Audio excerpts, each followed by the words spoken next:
Coelom मतलब body cavity जो present होता है body wall in the gut wall. Coelom जो है वो कंपल्सरीली लाइंड होता है मीजोडर्म से। So it is quite obvious that coelom उन्हीं में प्रेजेंट होगा जो ट्रिप्लोब्लास्टिक ऑर्गेनिजम्स है, because triploblastic organisms only possess mesoderm.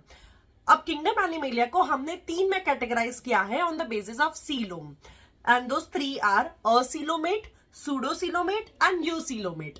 असीलोमेट इसका मतलब पहले समझ लेते हैं। अ का मतलब होता है एब्सेंस, सीलोम का मतलब होता है बॉडी कैविटी, एट का मतलब होता है to possess.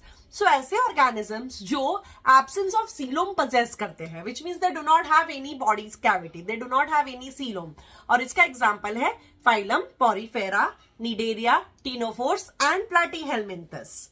Next comes pseudocoelomate. Pseudo का मतलब होता है फॉल्स, सीलोम का मतलब होता है कैविटी, एट का मतलब होता है टू पजेस।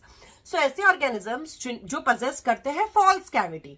फॉल्स कैविटी का मतलब है उनकी पूरी बॉडी कैविटी लाइन नहीं है मीजोडर्म से, इंस्टेड पाउचेस के फॉर्म में स्कैटर्ड पाउचेस है जो मीजोडर्म से लाइंड है, and rest of the cavity is not even lined by the mesoderm.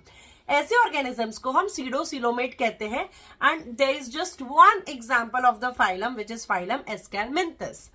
Next is eucoelomate. Eu का मतलब होता है ट्रू, सीलोम का मतलब होता है बॉडी कैविटी, एट का मतलब होता है टू पजेस। सो ऐसे ऑर्गेनिजम्स जो पजेस करते हैं ट्रू बॉडी कैविटी, और ट्रू बॉडी कैविटी होने का ये फायदा है that they can accommodate properly all their organs into that body cavity.